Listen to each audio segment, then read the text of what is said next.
to provide electricity for heating in addition to being burned directly in heaters. Meanwhile, heavy snow and ice can shut down the resupply routes. Thus far in the war, Russian forces have struggled with securing their fuel supply lines. Fuel shortages have been blamed for a number of issues, including the large number of abandoned and captured Russian vehicles. Doctrinally, the Russian military is defensive in nature. As such, it is not structured to support sustained forward operations. Further, when the Russians have established forward fuel depots, they were quickly destroyed by Ukrainian artillery and drones.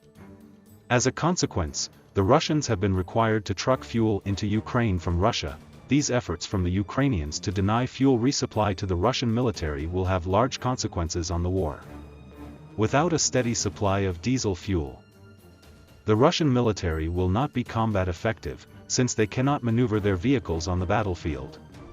The Russian forces will be forced to take a purely defensive posture, effectively halting their forward movements.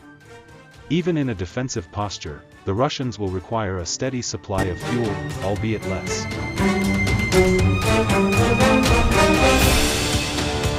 Without fuel, the units will be quickly overrun by the Ukrainian counteroffensive. The Ukrainians have exploited this vulnerability in the Russian forces by targeting Russian fuel resupply vehicles. To date, the Russians have lost 239 fuel tankers, primarily Ural 4320 and Kamaz 6x6 tankers. This is a large number of fuel tankers, given that each battalion tactical group only has 5 tankers.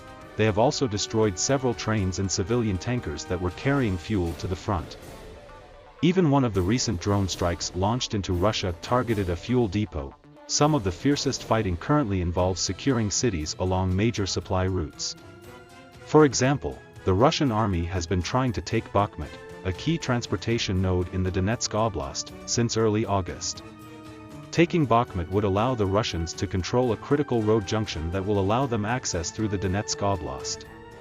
However, the Ukrainians have put a stiff defense against the Russians and are expected to hold Bakhmut at least through the winter. More importantly, without fuel, Russian soldiers will freeze. With large portions of Ukraine without power, Russian forces need diesel fuel for their generators and heaters. Without a reliable supply of fuel, Russian forces will not be able to keep their soldiers warm. Hypothermia is not the only issue. Diseases will spread through the force as well. Freezing, sick soldiers have historically resulted in low morale and high desertion. The Ukrainians will likely be successful in their efforts to diminish the Russian ability to refuel their forces. In turn, this will reduce the combat effectiveness and morale of the Russian forces. Although this will not end the war, this move will allow the Ukrainian counteroffensive to make significant gains this winter. Regardless of the overall outcome, it will probably be a cold, chaotic, and unproductive winter for the Russian forces.